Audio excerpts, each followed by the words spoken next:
Great to see you. And thank you for organizing. Yeah, no worries. Just wanted to make sure you guys had connection and everything like that. Yeah. Nans, you look really comfortable. Is that a hammock? Yes, it is. Living the life. I love it. Let's give it one more second, and then we can kind of open it up and go from there. I like that hammock idea, by the way. I'm going up to the Adirondacks for a little camping trip, and I'm opting for, I have to get a new tent. And my buddy was like, why don't you just get a hammock? And I was like, good idea. I think it's going to be like a little bit more compact and easy. So that'll just kind of get me to do it more, or a little bit sooner, I think. Good. All right, guys. Well, first of all, I just want to say I really appreciate all you guys joining this call. I brought in Ryan here, he's someone that I really respect and admire. So as you all know, when it comes to reaching, your fitness goals, we all have different goals, but, all pretty similar. Nutrition is just like one of the most important things that is required to reach your goal. And, I definitely know enough to be dangerous, but I really wanted to introduce you guys to Ryan because he is the expert. I know everyone has some questions, including myself. So I thought this would be a great opportunity, not only for you guys to meet everyone, but also ask all your questions to Ryan to try to get yourself more comfortable with your nutrition and feeling more confident in, what you're doing. So with that being said, I just want to kind of keep this really just kind of open-ended. I want to say that, we're all kind of here for some similar reason. We're all trying to, improve ourselves. So don't feel like there's anything you guys can't ask, because if you're dealing with something, it's likely that someone else is dealing with something very similar. But with that being said, Ryan, how you doing? So great to have you. I'm doing great. This is the end of the day, which is awesome. My wife is probably getting a little bit upset that the two kiddos are probably running around at the moment. So I'll get home after. Are you based in New York, Ryan? Where are you? Yeah, I'm over, right now I'm over in Brooklyn. Live in Brooklyn, and then have an office out of Brooklyn, and then spend some time over at a gym over on 31st Street, which I can talk about too. So nice. Kind of in and out of Manhattan and Brooklyn. Nice. I'm in Dumbo, and it looks like you're in like a nice co-working space. Yeah, it's called Bond Collective. It's over here, like it's in like Gowanus. Yes, I've been in a phone booth there on a time. Yeah, it's a nice spot. Yeah. But anyway, so why don't we open it up there? But let me introduce myself first. My name is Ryan Turner. I'm a registered dietitian. This is actually a second career for me. I started in healthcare consulting down in DC, and really saw, best practices in terms of a lot of things from the proactive side of medicine. So, from cardiology, nursing, even philanthropy, we did a lot of research on how to kind of just make hospitals better, more profitable, increase, money within surgery, even make sure that we're kind of reducing readmissions and stuff like that. It was really cool. But the one thing always missing was nutrition. I was an athlete all growing up, so I already had a really strong foundation of just kind of like knowing what maybe I should do, which wasn't always correct. And then, after I kind of saw what I saw, I came back up to New York because I'm originally from Jersey, and went back to school to become a dietitian, hopped into the clinical side of things. Like most dietitians, I was one of the dietitians in the Heart Center up at Mount Sinai for about 2 years, and then was in someone else's private practice, dealing a lot with men's health, diabetes, obesity, in, again, someone else's practice for about 4 years, opened up my own, and then finally got into more of where my heart is, which is just sports nutrition. And that's really where I am right now. I have my own private practice currently. It's been operating now for like pretty much 2 years to the day. And then I am the resident dietitian for a gym over in Manhattan, if anyone's familiar with Tone House. So I like to work with clients that are definitely more active, and those people are pretty intense. So that's kind of me. That's a little spiel there, okay? Guys, I'm a person like you when it comes to certain things around fueling for workouts, having challenges around even maybe let's call it binge eating, having challenges around hunger, whether it's lower on some days, higher on others, needing to make sure that I'm hitting, macros and calories, whether I'm tracking them or not. I have children and I'm dealing with nutrition almost every day from that standpoint, from, family, from everything. So, I want to almost say like I'm not perfect personally, even though I know so much, but it's something where I love to kind of bring in my own experiences to really connect with you guys as well. The biggest thing I usually see is when someone kind of has the question of, Ryan, how do I lose body fat and build muscle? It's usually, whether it's a primary, secondary, or tertiary goal, someone's looking at body composition, whether to build muscle, to reduce body fat. I think what I want to make sure that you guys hear and what you guys are always focused on, and if you don't have this foundation in terms of how you're approaching your nutrition, even your training, the number one thing that you want to think about doing for your body at any point is to maintain muscle mass. If you are looking to reduce body fat, it's still to maintain muscle mass. If you're looking to maintain your weight, it's still looking to maintain muscle mass. You need to make sure that you're not doing anything to compromise it. Because if you do, you're compromising your health. And it's the biggest issue I see in men's health and women's health and elderly, because as we age, we actually lose about, every decade, we lose about 5% of our muscle naturally. And so everything I do, it's to make sure that someone is eating appropriately, to really just retain everything about them that's keeping them healthful. Okay. So if that's not something that's been in your mind, I want that to be the first thing. It's just maintaining muscle at all times. All right. But with that said, guys, I have a bunch of questions. You guys had some great questions I saw in an email here, but can I open it up? I'll keep the chat open as well if no one wants to ask in person. We'll jump into those, but I just want to see if anyone has any burning questions just to begin.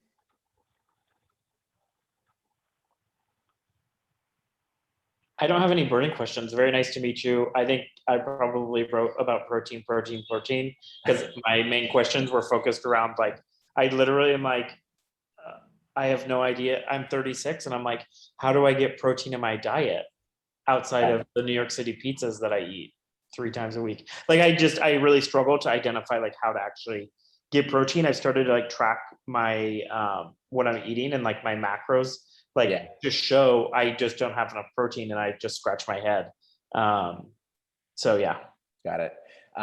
Protein is definitely king when it comes to making sure, one, that we're maintaining muscle mass and recovery, helping you with making sure that you are functioning in all kinds of ways.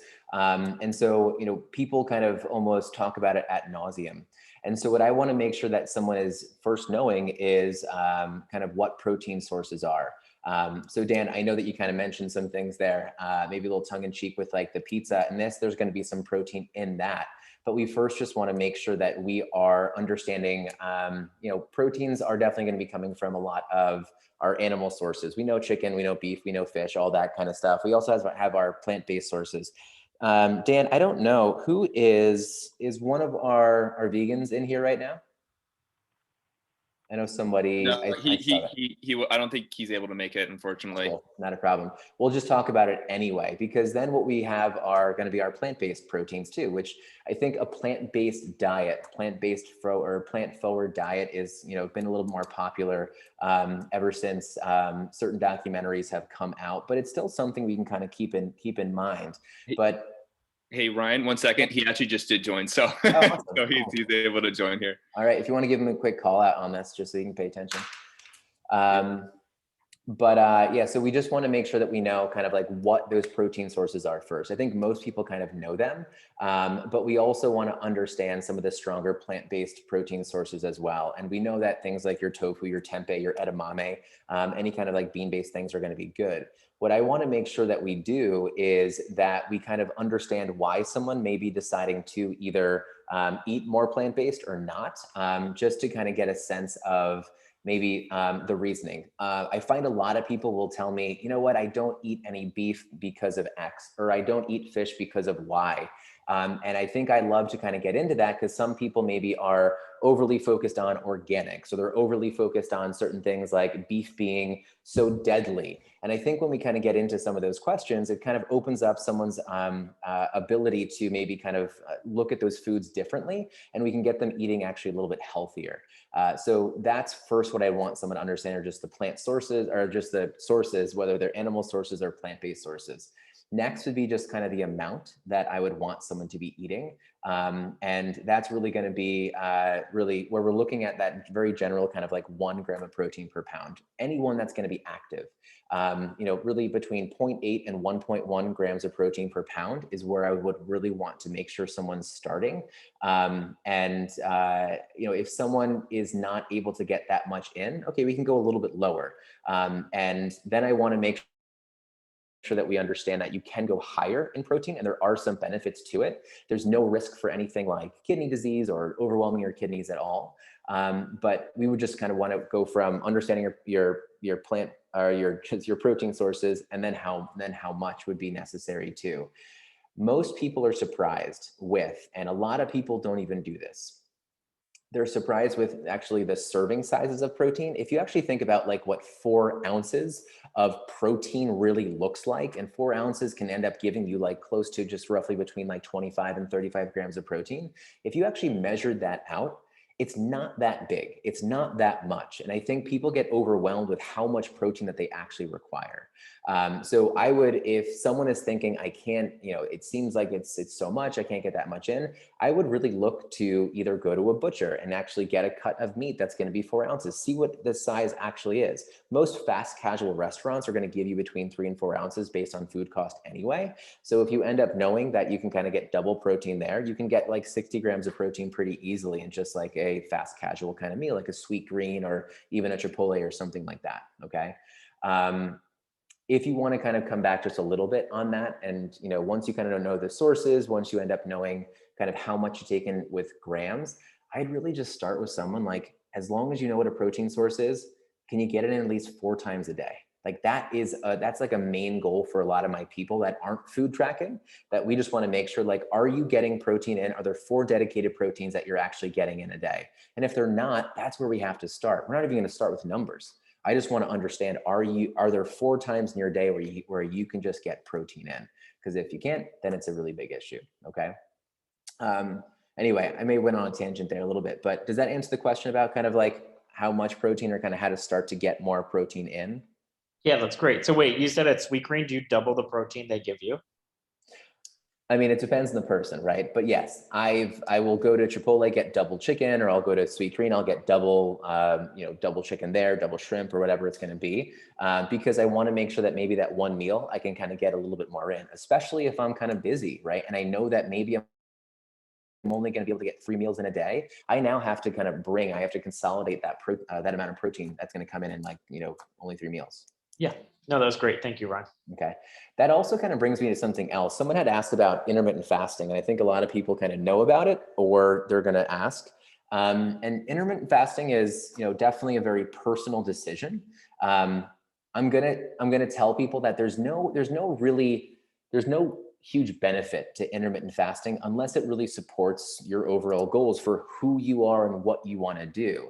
The biggest issue I see when people do intermittent fast, and for people who don't know what that really is, it's basically just time restricted feeding.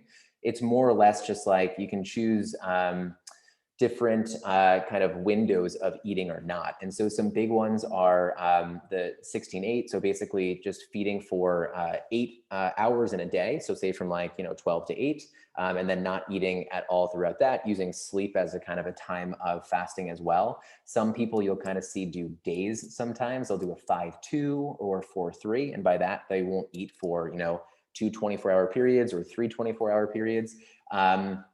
When you look at the research on it, there are some really interesting things. And it's, you can look up certain things like, as crazy as something called autophagy, which is basically like your cells, basically destroying, the bad cells within your body. But all of these things are kind of, I think that they're romanticized, and they're not that, you don't see them that much in the real world, actually really making a difference in somebody's health. But people will use it to say if they're going into a cut or they have to find a deficit, sometimes just like maybe not eating in the morning can help. I'll tell you, as a busy parent, we're usually done eating around 7:30, and I'm not going to eat again until maybe 8 in the morning. So that's my time restricted feeding right there, just because I'm a busy person, right? And a lot of people might be that way as well. But the biggest issue I see with something like intermittent fasting or time restricted feeding is someone's like, I can't get all my protein in. I'm trying to eat within 8 hours and I'm just so full. I just can't seem to do it. And so then I end up saying, okay, great. So then why are you intermittent fasting? And they're like, well, I heard it was supposed to do X, Y, and Z. And I feel better when I don't eat in the morning. Okay. I'm never going to tell someone how to feel, right? That's how they feel.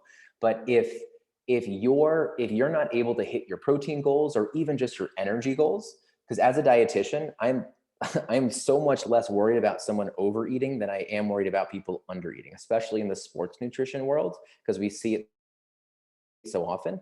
But we want to make sure that if you are struggling to get into things you need, like protein, like fiber, get enough colors, make sure you're getting enough fruits, enough vegetables. I could talk about that in a second. But I want to make sure that if someone can't get all of those things in, and maybe their energy is low, their recovery is poor, and you're intermittent fasting, your first thing to probably do is look for a solution outside of what you're currently doing and probably break from that intermittent fasting regimen, okay?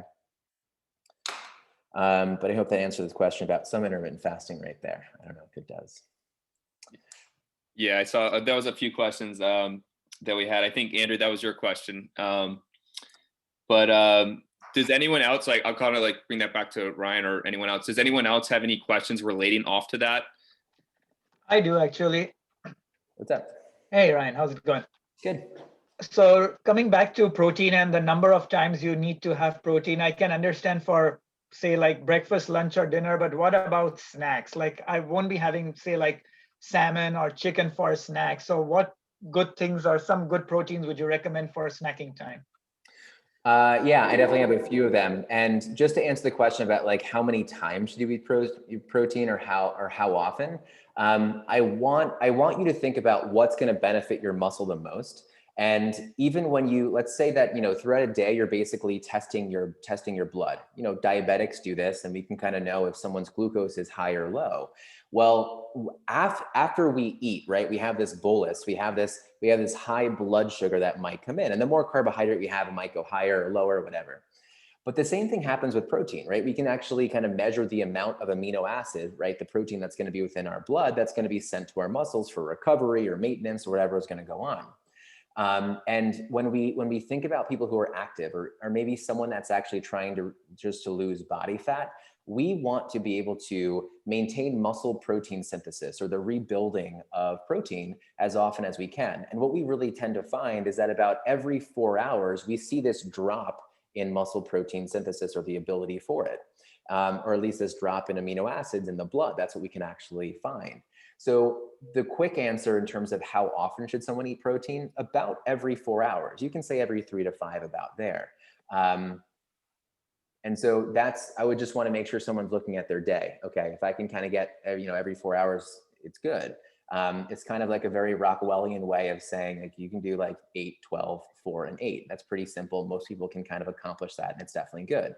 But the challenge, I think, for some people is what you're talking about. Some people will look at breakfast, lunch, and dinner, but they'll kind of struggle with maybe that fourth one. First of all, I'd say cut out the words breakfast, lunch, dinner. I think sometimes that kind of only focuses like what you can actually eat in those moments. Call them feedings if that helps you. And then you can kind of pull things together for you just a little bit easier. I did write down kind of some of my favorite ones here, and I just a few other ones that I think that can help some people. But I'll usually have like a protein bar around, and one that's going to be highest in protein. I love two. One that's pretty popular. It's called the Quest bar. I think most people have heard of that before. Another one that's not so popular, or one that's well known, is called a Rise bar. And I love that because it's basically 3 ingredients. It's basically nuts. It's going to be whey protein and honey. That's all it is. It's coming out of California. It's a little bit higher calorie. It's like I think it's like 250 calories, maybe around there. That's just high for a bar. But I love it. It's like 20 grams of protein, but those are really quick and easy. The other ones I love and I keep around more often, or at least one I do, is dry roasted edamame. There's a company called Sea Point Farms. They basically make, like, I don't know, the best dry roasted edamame out there. I don't know if you can say that. They have like a wasabi flavor and a salt flavor, but it's a complete protein. It's a bean, right? It's great. There's also something else you guys can look into. It's from a company called Brahmi. They're out of Italy, but it's a lupini bean. And that's also going to be a complete protein, and it's really high in fiber as well. So if you're looking to kind of stay fuller longer, we have a great amount of protein and a great amount of fiber as well there. I'll kind of keep certain things around that are quicker and easier, and then we can kind of get into like the more general things you can kind of think about. But you know, a protein shake, I think, is going to be the easiest thing for me to make sure I'm going to kind of hit my protein goals. Especially, I just did a little talk on kind of heat and hunger, especially as it gets hotter outside. We might just feel less hungry overall. And when we're less hungry, we might want to be taking less protein in, and it's hard. So things like protein shakes that can be a little bit colder and refreshing can help, especially for my athletes that are just like finishing a really heavy workout in 90% humidity and it's like 90 degrees out, right? So we want to make sure that the last thing that they are able to tell me is like, man, I'm just not hungry. I can't take anything down. There's no excuse for someone to be able to just drink down a cold protein shake. So there's two kind of like powders, or there's two kind of like ways of looking at this. Powders, if anyone has a question about the protein powders, I'm gonna mention three here. One I always love to go to is going to be by Thorne. Thorne Research is an amazing company. They're down in South Carolina, and that's the main base. But I can talk about this later if people are interested, but it's an NSF certified for sport product and company. That means that they basically, they test for over 270 banned substances, usually in the NFL, the MLB, NHL, UFC, NCAA. You can't really have supplements that don't have that kind of certification for safety and purity. I'm also going to end up going out to California, or at least just looking that way, for Momentous. Momentous has a great NSF certified protein as well that you can get. And two other great companies. One is going to be Optimum Nutrition. You usually see it as on a lot of products. And there's also going to be the Clean Athlete. So any of their protein powders are usually going to be pretty good. There is one that I'm going to recommend that does not have the certifications I look for, but I do use myself because it's easier drinking and I love to chill it and have it in the morning. And it's just going to be, it's IsoPure. IsoPure is they have IsoPure infusions. So if you're not a fan of like the chocolate and the vanilla and stuff like that, they have like tropical flavors that you can put in there. And in like 2 scoops, it's 40 grams of protein and tastes really good. It's really easy to kind of take it down. I would want to make sure that if you're looking at your diet, that you're only going to be taking in about maybe 10 to 20% of the food you're eating coming from things like supplements. So we wouldn't want, you know, Quest bars and IsoPure in the morning and then also another protein shake in the afternoon. I think we are better than that. I think we can definitely get some real food in there. The other thing I love to use as kind of like shakes if I'm at home, I actually use liquid egg white.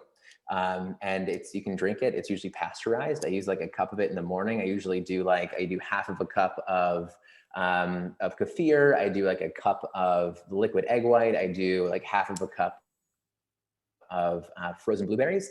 And that itself is simple enough. And it's a really quick and easy kind of way to get the protein in by not using a supplement. So some people are kind of just, they don't want to use powders. They don't want to use something out of a tub. And so that can be a quick and easy way for you to take it in. I know you think about drinking egg whites and sometimes someone's like, no, I can't do that. But honestly, if there's enough flavor in there, it doesn't really hurt at all. So hopefully that can kind of help with some of those protein sources there. I just want to run through a couple more here for you guys. There is one that's really good just because protein's always a question. If you guys have ever heard of oats overnight, it's a really great, you guys have done overnight oats, it's the same kind of thing. Someone they've cornered the market by adding some protein powder to oats and some extra flavor. But I usually, if I have like really busy clients or someone that wants to get recovery in really quickly and just more than just a protein shake and get some carbohydrate, because it can help with recovery, especially for some of your workouts, those oats overnight can definitely help. It's just a protein powder, look it up. They taste really good. They're really easy. They have plant-based proteins and also whey proteins. But besides that, man, you know, instead of saying like Greek yogurt is the thing to go for, like look at cottage cheese, look at like ricotta cheese. Those are like great proteins that might be a little bit different and exciting for you. I think we also talk about things just like, you know, you can get like tuna packets that are really easy like to have on the go. And you can kind of add that to almost anything. I know I'm rattling off a lot, but I want that to almost overwhelm someone and be like, oh shit, yeah, there are a lot of options that I can actually, you know, choose from to get my protein in. Because I think that's the number one thing that I correct with my clients. When I work with them in week 1 and week 2, when we're checking in, there's like, I want there to be no excuse for getting protein in other than I just need a new source. Maybe I don't like it. That's fine. We can always get a new source of it, but there's always an option. Plant-based, animal-based, fast, you know, not from a recipe, whatever it's going to be. So if you're having a challenge with protein, correct it. It's simple. Okay. Thank you. Cool. Hey, Brian, I have a question for you while we're on this topic of protein supplements and snacks as it relates to food that has been modified to be healthier, like low carb tortillas or Quest's protein chips. I'm just curious what your opinion is on that food and if you would recommend it. Have you ever had Quest protein chips? I have. You have? I think I had like the first generation like Quest protein chip one time, and it was like, it's like you put in your mouth and you're like, it tastes okay. It's not a chip, but you're like confused. I remember when I first tasted it, it was just strange. But I think what we want to understand, and like I would also come back to the idea of like a lot of these foods here, I would almost look at them as somewhat supplemental, and I would say like only use like 10 to 20% of your diet like coming from those things. I've dated people that were like going through Weight Watchers, and I've had family going through Weight Watchers, and a lot of those diets have what you're talking about, right? It's like, here's your low carb wraps and here's this and that. If they help you and they get you to your goal, I think that's great. I think my question for most people with those things, like, are having Quest chips sustainable for you? Do you want to have low carb wraps? Do you want to be having this like this fake ice cream all the time? If it's more sustainable for us to figure out how we can work in the foods you love and show you that it's more than possible to do it with those, then by all means, let's make sure that we can definitely do that. I would want to look at that sustainability part of it first, and I think that can help. Does that answer the question there? Because I have one more thing to kind of mention on that. Yes, it definitely does. Like personally, like I'm going to make sure that I'm eating the ice cream. I love ice cream. I'm going to make sure I have that. I'm going to eat the pizza. I'm going to have my tacos. I'm going to have all of those foods, right? I'm not going to have a fake taco, fake pizza, like cauliflower crust pizza. That's not pizza anymore. Let's have real pizza and figure out how it's going to work in, please, right? When it comes to certain things too, like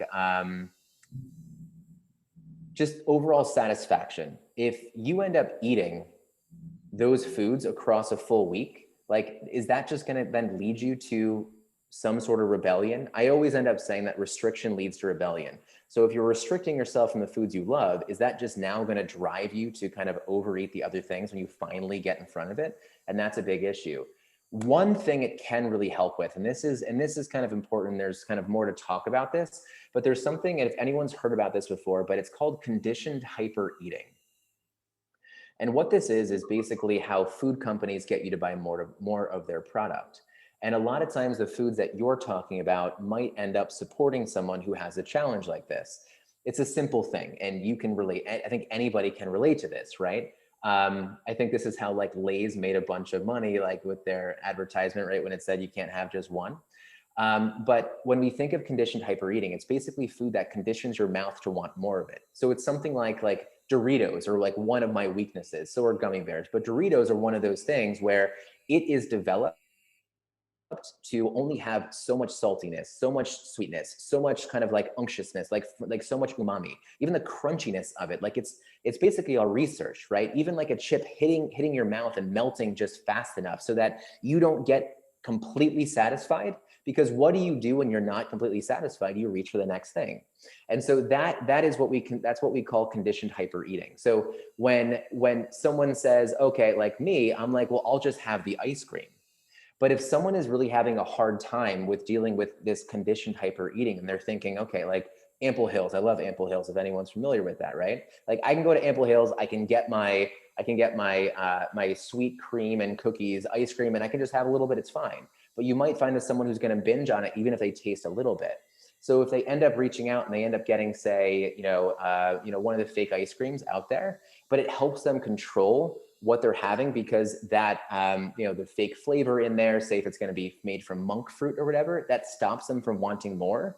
Who are we to judge them, right? I think it's going to be perfectly fine. It's safe. Like those processed sugars, they're not as dangerous as people think that they actually are. But if it stops you from binging, it stops you from wanting to have more, and it helps you get to your goals, and you end up telling me it's a sustainable thing for you to do, by all means, go for it. So have your low carb wrap if that works for you. I know it's a long-winded answer, but that's usually my MO. All right. Thank you so much. That's really, really helpful. All right, cool. Nice. Any other questions? There was one here about travel foods, but I'm just curious, like is anyone like a big traveler? You guys, it's like, I don't know, it's not really post-COVID. Someone really laid into me today when I said post-COVID. They're like, it's not post-COVID. I was like, I get it, but it kind of is. But I don't know if anyone's like traveling at all, if we have travelers. A lot of my clients are, whether they're traveling for pleasure or they're traveling for business. And I think a lot of people have a hard time with, how do I stay on track with, whether you're tracking food or you're not, right? Two things I think that I see as the biggest challenge when people are traveling and kind of it sends them into a spiral. One is they don't stay with their usual routines. And the thing that drops off the most is going to be kind of like the times that they usually eat. And it's not a problem for you to go like 2 hours without eating and then, you can eat later. Like you can do that for sure.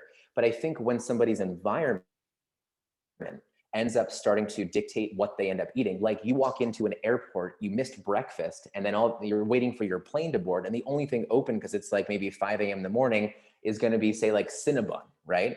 But you should eat because your flight's going to be like 5 hours. They're not going to give you a meal. You're like, when am I going to eat next? I don't have anything with me.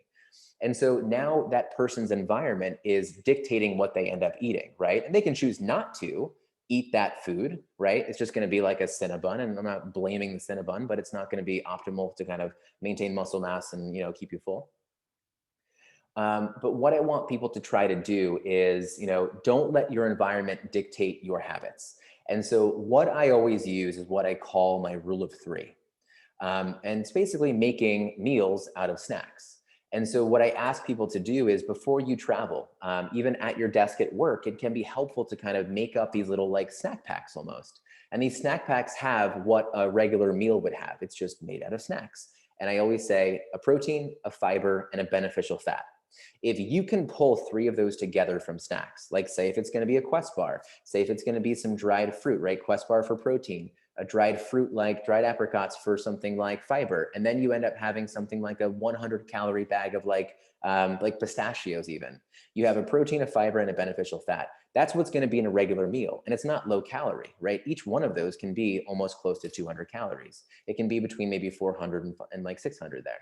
But what I'm going to tell you is that when you do that, right, that person who had to get to the airport really early and the only thing available was something that, yes, you can eat a Cinnabon, it can still be in line with your goals. But I think when you only eat a Cinnabon, it's the lack of things like the protein and the fiber that are going to drive you to likely eat out of control later.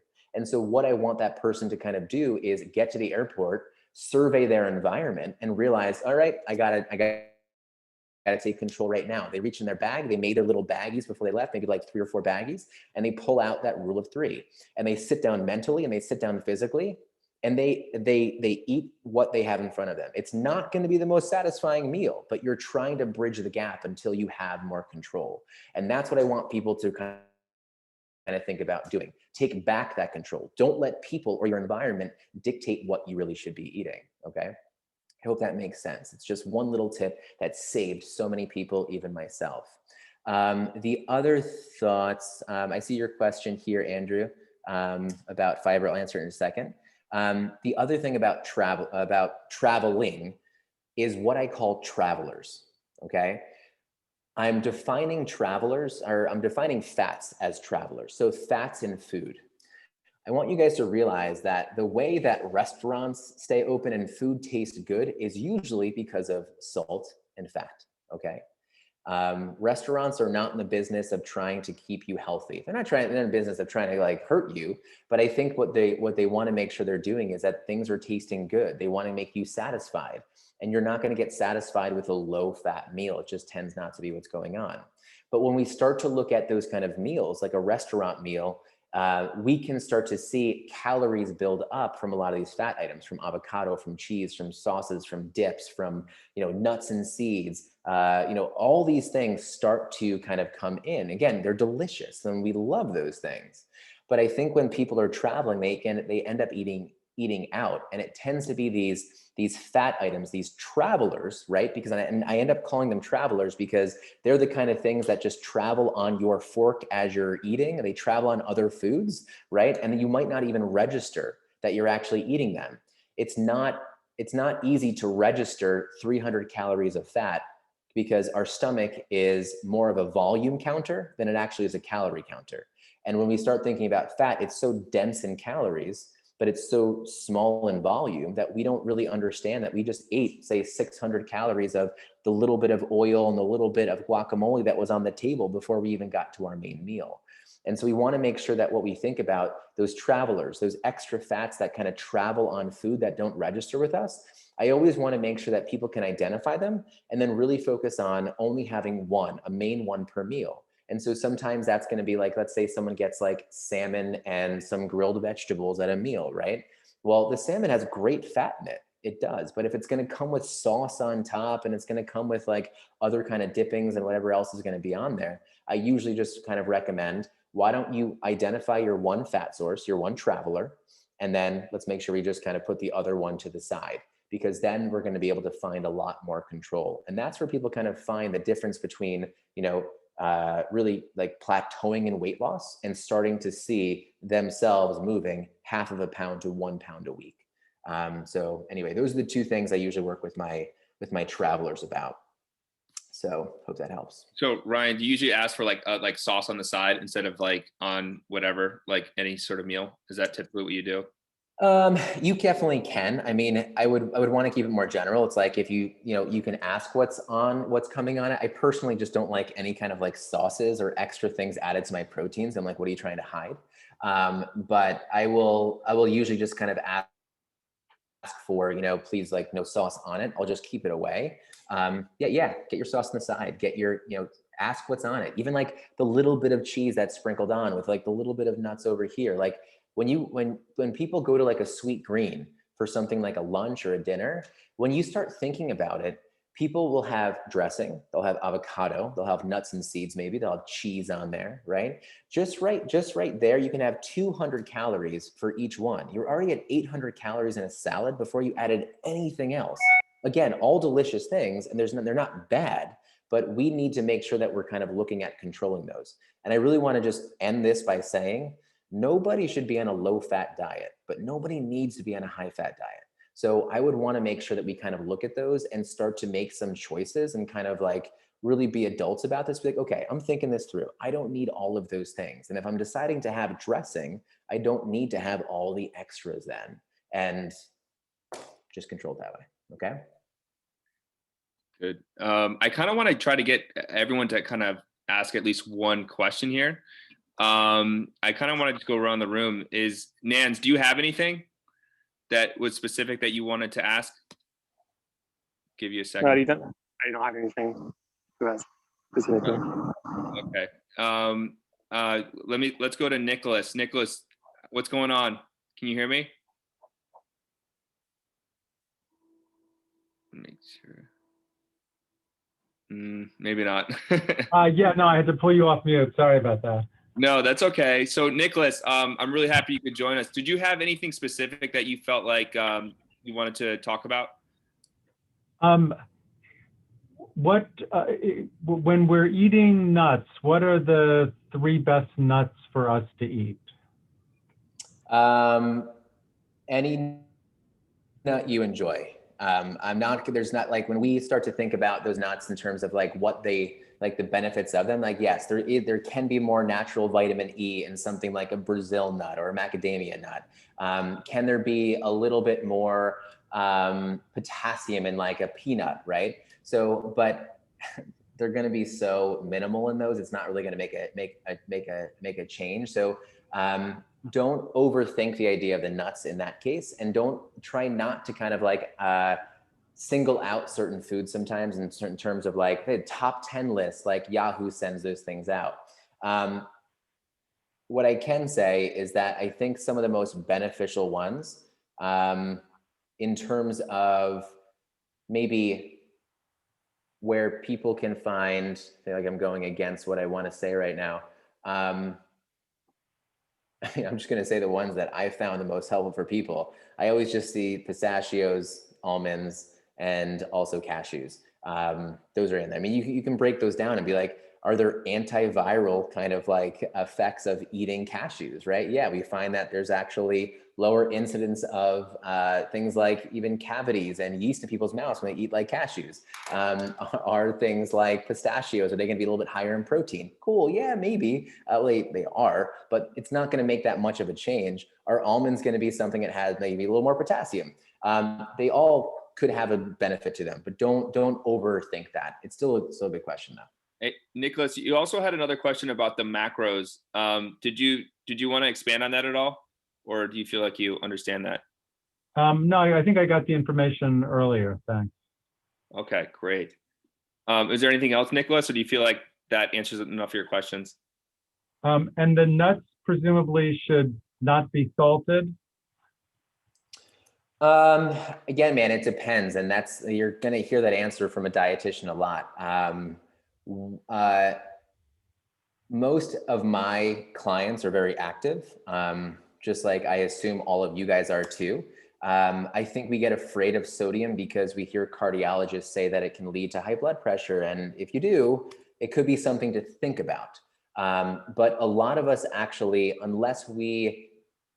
you're sweating out a lot of sodium, especially right now. Sodium is one of the first things that you are actually sweating out in very high concentrations. And so if we don't replace that sodium, it just could be an issue. I'm not going to say like be eating like it's the most salted nut in the world, but I would want to make sure, and it's actually important, I actually ask a lot of my clients to eat salt, to salt their food, especially ones that have a very high sweat rate.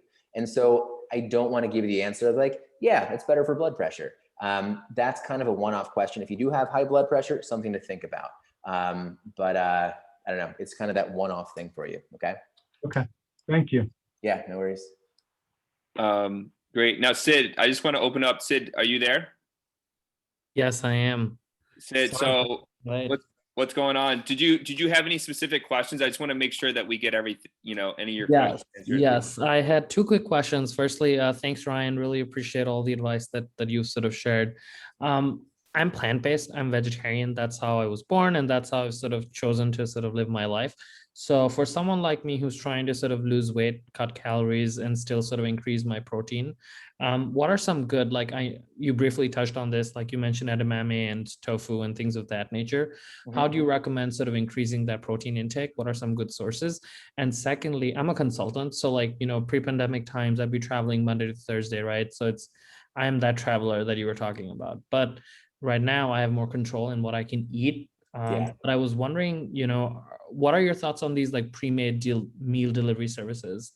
If someone's really busy and they want to control their calories, things like that, is that something you recommend? Like, maybe for a meal a day or 2 meals a day, things like that. Yeah. So with the plant-based kind of stuff, yeah, I have a few clients that are basically plant-based. I do have some clients that once we talked about a few things, they did start to kind of bring in some, say, more animal proteins, and I didn't force them, right? But it's something where once we kind of know the benefits of them, and that's not what I'm trying to do right now either. But I think it's important for people to kind of understand, and also for you to understand what you want to look for in protein. The one thing most necessary that we look at animal proteins for is basically the thing that really kicks off that muscle protein synthesis, and that's leucine. It's one of the amino acids that we're looking to make sure that you're getting enough of. And so animal proteins tend to be the highest in that. But then again, we also end up seeing a lot of that leucine that's going to be in certain things like soy products. So that's why when someone is maybe a vegetarian or a vegan, we're going to look at those as some of the best sources for you. And so we're going to end up saying, okay, soybeans, tofu, tempeh, so we want to make sure that those are the ones that you are going to go, that you're just going to go after. For you to be someone who's traveling so much, I think those lupini beans, I think, are awesome. I think other things just like the dry roasted edamame is good. Vega actually makes, the company Vega actually makes a really good bar at this point that I think is about 20 grams of protein right now. What is the other company? It's not Orgain, is it? There is a company, it is a well-known company. I'm going to say it's Orgain right now. I could be wrong, but they actually have a 35-gram protein, like ready-made drink that you can actually travel with as well. Liquid is kind of hard to travel with, but like those are kind of the quick and easy things, and the ones that are going to be higher in leucine as well. So it can definitely help you. Okay. Hi, leucine. That's awesome. I actually had a quick follow-up, if you don't mind me asking that before you answer the other question. Yeah, what's up? You mentioned tofu products, right? A lot of people say like tofu products. And one of the things that I read on the internet is like, tofu products are high in estrogen. Maybe I'm butchering it or saying it wrong. So like, essentially like how to being a guy, like, is it bad if you eat too much tofu? Like how do you sort of balance that or? Yeah, good question. Also that drink I was just talking about, it was Owen, O-W-Y-N, if you want to look it up. Great company. So with something like, and I also am not forgetting about your question about the food, the pre-made meal companies. So people are concerned about what we know as the phytoestrogens that are going to be within a lot of your tofu. And phytoestrogens can act just like estrogen. So the one thing we hear about from men is that they're going to get man boobs. And so this is something where those man boobs tend to be a lot more genetic than anything else. We're not going to end up eating enough tofu to actually do that. Now, unless someone is a postmenopausal female with a history of breast cancer, I'm not going to end up stopping someone from eating, say, tofu 3 times in a day. It's going to be perfectly fine to do it. I would kind of worry. I think that we can definitely get some more variety in there, right, for satisfaction. And I think that we're going to get other micronutrients from some of those other, maybe more those different beans. Like let's kind of build some of those in. That could be great. But those phytoestrogens do not lead to what a lot of those people are kind of worried about. So go off on your tofu, man. I would not worry about it. You're totally fine. Yeah. I hope that helps. And just to follow it up, just because I'm just remembering this, I had a clinical client who was, I'm going to butcher this now, and so I apologize for anyone if I'm saying this all right. Transgender, right? So basically going from female to male, right? And so through that gender reassignment surgery, I guess that's right. I hope I'm saying it right. A question for us was, how can we get this person to eat? Because they were also someone who was vegetarian. And so it was very complicated. We had a lot of calls with, this person's doctors to understand, what they wanted to do. And they were pushing back on me a lot of times when this vegetarian, wanted to, get some protein sources. And it was hard to kind of, not recommend some of these. So we had to look up a lot of research in terms of like how this wouldn't reverse or slow down the process that they were trying to go through. So it was a really interesting case to work on. That's cool. That's really cool. And then also you mentioned the meal delivery services. They're great. I have a lot of clients who do it, and I want you all to think of yourselves this way, is that sometimes when we're trying to find like the ease of kind of hitting our goals, whether it's macro based, whether it's just calorie based, whether you're not tracking things, it can be helpful to have a pre-made meal, right? And we do this just if we like, you know, if we are prepping our meals at home, or doing just like the traditional kind of like meal prep, and we're just making a recipe and splitting it up into servings. Yep. And so I like people to kind of think of themselves in 3 categories. I basically call people the full prepper, the base prepper, or the creator. And I think people like to just associate themselves with like a group of people sometimes. And so when I think about someone who is kind of the no BS person, it's like someone who might be able to put 5 minutes on their calendar for lunch, but they're likely doing something along like while they're doing it. Like they have to just kind of grab and run. That full prepper is going to be someone who's going to prep their meals throughout the week. And it's not because, you know, it's the only way to do it. It's just because if they try to be someone they're not, if they try and be what I call the creator, the person who has time and they value a meal, they have an hour and a half on their calendar to create a full meal from all these flavors. Like you can't make a recipe just because you don't have the time to do it. Okay, that's fine. Don't be who you're not. So even if you want to make a meal, you don't have the time for it. So be a full prepper and accept that. And so a full prepper is someone who may on a Sunday, you know, make a bunch of chicken and kind of put things in containers and put them in the fridge and you grab it. But that full prepper person is also going to be someone who uses a meal delivery service. I've used with clients before. I've used Trifecta Nutrition before. I've also used, which I hate the name now, and they changed it maybe like 6 years ago. But Eat Clean Bro has surprisingly been one of the best tasting meal delivery services that people have mentioned to me. So I've totally been like, cool, let's just make sure that you can do that then. There are a lot of just frozen meals that are pretty good as well. If you guys are familiar with, Skip Bayless on ESPN, oh, he does not. Where is he now? Is he on Fox? He's somewhere else. But his brother, he has a brother who's very well known in the culinary space, and his name is Rick Bayless, and he has some great frozen like Mexican meals. They're awesome, and so like they're all like whole food, right? They're all great. And so those might be something that I'll work into somebody's diet. And then we'll kind of, you know, we can add some protein, we can add some fiber to it, but there's always solutions for someone who needs to make sure that they're going to make their life a little bit easier. Okay. So use those. And you said try it. The other one I've used too is Factor. Factor is a great company also. And it just depends on how their delivery schedule matches up with your life schedule. So that's the hard part. Thank you so much. Really appreciate all the helpful advice and suggestions. Yeah, I hope it's helpful.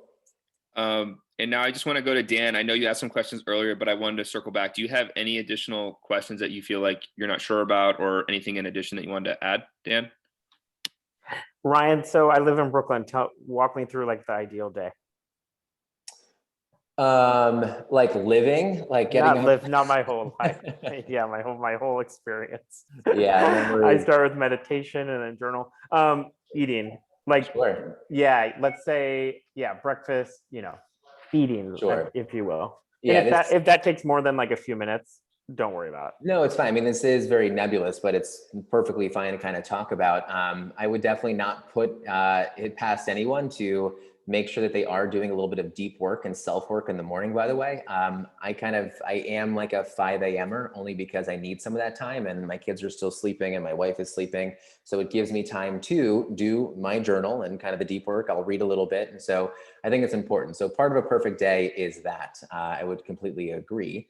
But for me, what this works for me, right? And I really want to make sure like a perfect day is obviously hard to go through, but if we're eating about every 4 hours, you know, for me, I love to make myself that smoothie I talked about in the morning. It's something quick, it's easy. If I find that I'm running out of time, I can just kind of have that and I can move on.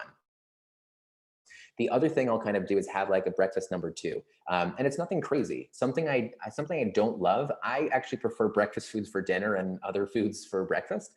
So most of the time I am someone who does a lot of like what I call base prep. I prep a lot of protein. So I'll prep like, 2 pounds of chicken, a pound of salmon, and like a pound of cubed tofu. I'll keep it in my fridge and pull tofu out of the day, out of the fridge, out of the day, like whenever I need it. But what I end up doing is I really make like 3 little tacos in the morning for myself. I use these great tortillas that are basically just, and it doesn't matter what they are, but I just make like 3 little like corn tortilla chicken tacos, and that's what I have. And if I'm not as hungry or I'm running late, that's the one thing that can kind of get pushed off, and it's fine. But from there, I'm going to kind of set up my day, and I usually kind of work out. I take some calls in the morning, and then I kind of move on to lunch. About 4 hours later, I usually kind of prep my lunch, and I bring that. I kind of put some protein in a to-go container, and I'll usually, just depending on where I am in either kind of more of a bulking kind of phase or a cut phase, I'll usually add a little bit of starch, whether it's whether it's potato, or it's going to be some sort of like even microwavable rice. I hate cooking rice because I'm bad at it. So I'll put that together, some vegetables in there. I have something in the afternoon, usually some kind of dry roasted edamame. I usually kind of throw some fruit in there. I keep usually, I usually eat like a whole pint of blueberries, in a day. It's just kind of what I like to snack on. And we go home, and usually we have like a roasted kind of protein and vegetable. And so I'm not saying that's the perfect day, but that really kind of like sets me up well. It works for me. So I hope that helps a little bit. That's great. Thank you, Ryan. Yeah. I'm looking at my notes, guys. I think I touched on at least one question from most people. Protein was a big one here, right? The only thing that maybe we didn't talk about, I know it's 7:28 right now, was, and I don't know who this is, so if they're still here, it'd be great to kind of, if you have any questions about this, let me know. But I think it's like the difference between kind of tracking and maybe not tracking. And I didn't really touch on this so much, but I do teach macro and calorie tracking at first with my clients, because I think that it really sets up a good base understanding and knowledge for what somebody needs. Most people don't even understand how many calories they need. So when they kind of pick up a package, they look at it, they're like, whoa, this is a lot of calories. And I'm like, really? Okay, you need like 2,400 calories in a day. This is like 150. And so they're like, oh, wait a second, I guess I don't get this. And what I find is that a lot of people, a lot of my binge eaters, that they binge eat because they're under eating maybe certain parts of the day or the week, and then it kind of leads them to overeat. So I love to teach that. And once we understand that, I think then we kind of move into areas of maybe eating more intuitively. There is a field of truly intuitive eating, which has its own definition, and it's very much defined by its own rules of you're not looking at weight, you're not looking at calories, you're only listening to your body, right? All these kind of things, which is a great thing. I don't teach that. I don't teach intuitive eating. I teach eating intuitively, listening to your body at a point. But I have a lot of people in the sports nutrition space that have eating disorders. And a lot of them have eating disorders because they don't either understand how much they need. And I've corrected a lot of eating disorders from people by letting them understand what their body requires from a macronutrient and a calorie standpoint. And a lot of literature would tell us, don't ever talk to someone with an eating disorder. Don't ever give that information out. And it's not everyone I do, but when we kind of get in a conversation and I'm thinking, well, you're just doing it because you don't understand it. And so once you go through it, they start to eat a little bit more appropriately. And then like the fear of carbs goes away. The fear of, this is too much for me goes away. And it really helps us kind of correct any of that, binge restrict cycling that we end up seeing in a lot of people. But the macro standpoint is great to understand. But if you don't want to touch it, then move into that kind of eating intuitively side. But you have to still kind of be able to get in touch with certain things like protein, like understanding protein and how much to eat. The 4 rules that I'll kind of give someone to kind of follow if we're not going to track any kind of macros, I'm usually going to make sure that number 1, can you eat your 4 proteins in a day? Let's find 4 times 4 dedicated proteins. That's number 1. Number 2, I always make sure that they understand my 2-4-1 rule. And that's just about fiber. And that's really telling someone, we know we're getting enough fiber, which has so many health benefits, when we can make sure we're getting 2 fruits in a day, 4 handfuls of non-starchy vegetables, and 1 meal at least with beans, oats, or potato. If someone can do that, we know that we're moving them closer to their overall fiber goal, and it's going to end up benefiting them again in so many ways. So that's number 2. So protein, the fiber 2-4-1 rule. And then number 3 is the travelers. I try and make sure, okay, let's identify fats in all of your meals. Can we make sure that we're only going to be keeping 1? And those might change. I might have someone who just needs 5 proteins in a day. Maybe I have someone who needs to kind of think about that 2-4-1 rule. Maybe it's going to turn into a 2-4-3 rule, right? So they're getting 3 of those starches in a day. And maybe with fats, there's going to be 1 meal where they're going to have an additional fat because we have to get more calories into them. So number 1, protein. Number 2, fiber, 2-4-1. Number 3, your travelers, your fat items. And number 4, it's as simple as hydration. Let's focus on, can we get, at least between like 2 to 3 liters of water into you a day? And if someone can accomplish those, and we start to see something like their body fat dropping, do we need calories? Do we need macros? No, we don't. We're fine. And I can end up adjusting what they're eating or change up my suggestions for them pretty simply. We can kind of keep rolling from there, which is awesome. Okay.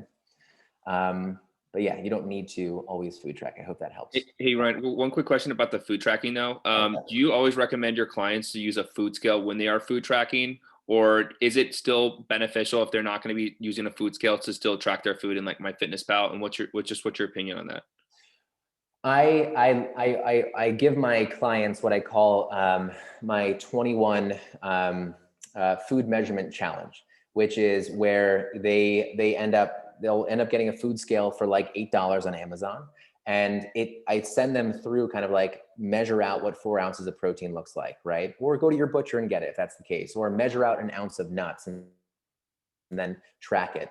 Some people don't need to do that, but I do that because of the benefit I've seen from people being like, oh my gosh, I don't need as much as I actually thought. Or they finally realize, oh, I've been having so much of that. And then the one thing we have to change is maybe how much oil they're using as they cook. It's amazing the breakthroughs when people kind of spend a little bit of time doing that. And if some people think that that's crazy, I will challenge you and be like, how do you make a regular recipe for a cake or a regular recipe for a Thanksgiving meal? You are usually measuring something out anyway. So there's no issue with spending maybe even an hour just kind of going through a list of foods and being like, oh, okay, that's what 4 ounces looks like. And that's how much protein it gives me. I'm going to save money now. I'm not going to be overwhelmed by thinking about how much protein I need anymore because I see what that portion size is. So I do more often than not ask people to kind of like go through that challenge first. So my answer to you would be yes. Good. Okay, great. Okay. Cool. Before we wrap this up, does anyone have any questions? I know Jack, we haven't touched on you. Everything okay? Yeah, I'm good. I think just one question I have is I'm interested in starting to do meal prepping, and I'm wondering, I know you've kind of touched on this throughout, but if there's any sort of go-to things you like prepare beyond like chicken or like other types of lean proteins, or any sort of resources like websites to go to and have good recipes and things like that. Yeah, I love a website. I've gotten so many recipes from them. You've probably been on it, but skinnytaste.com is always good. I don't love the name of it. Obviously, we're not looking for just the lowest calorie meal, but they really have some good ideas there. I do love to really utilize some things like frozen vegetables. Frozen vegetables do tend to actually have a higher nutrient content because when they're picked right out of the field, they end up being flash frozen. So we actually have a better nutrient content from those. One thing in particular, just highlight it because I love it all the time, and I give the suggestion to so many of my clients. If you are a Whole Foods shopper, they have this one thing there. It's called this like California blend, and it's frozen. It's like beans and some frozen vegetables in there. And that thing, it's like 6 minutes in the microwave. There's like lentils, there's edamame, there's some frozen vegetables in there, but the whole bag itself ends up giving you, it's like maybe like 350 calories. It gives you like 26 grams of protein, 14 grams of fiber. It's amazing. You can take that, you can get like 3 bags of it and kind of split that up into the containers. You got your fiber in there, you got a little like additional protein. And then you can just kind of like toss, like, I always love using tofu as some sort of protein. I'll add edamame, like frozen edamame to anything. And even if you kind of make your lunch in the morning, you take frozen edamame and throw it in something, it's going to defrost by the time you eat it. And you got like a really quick and easy kind of addition to something. I always love people to use, if they don't want to cook, use pre-cooked things like chicken, like Applegate Farms is awesome for that kind of thing as well. But yeah, I hope that answers some questions there. But I think sometimes I do get into the thought of like, I got to give someone like the most interesting new thing, but don't try and reinvent a wheel. I think I see people trying, they get so wrapped up on this and they're like, I'm going to make the highest protein coleslaw ever. And I'm like, dude, I think you're just hurting yourself. Just make it easy for yourself. So I don't know, but Cool. Thanks. And last thing, Andrew, everything okay? Did we answer all your questions, Andrew? Yeah, actually, this was great. Thank you so much. So much helpful information. Okay, awesome. Great. Well, I know we're a little bit over time, but Ryan, thanks again for doing this. I thought this, I every time I talk to you, I learn something new. And I think everyone at least got their questions answered. Before we wrap up, is everyone good with everything? Any last words from anyone? This was great. Thanks so much, Ryan. Really appreciate it. And Tom, thanks for setting it up. Yeah, of course, guys. Hey, look, if you guys have any questions, you can hit me up on Instagram. I am Food is Fuel NYC. I'm happy to kind of answer any one-off questions that you might have. You are more than welcome to email me if you have something. And so that's Ryan Turner at foodisfuelnyc.com. So, there's no lack of pathways to get to me. So just let me know in case you guys need something. Okay. Awesome. Ryan, thanks again for your time. I really appreciate it. And great seeing everyone. Yeah, cool, guys. Take care. Have a good night. Thanks, Ryan. Bye. Bye.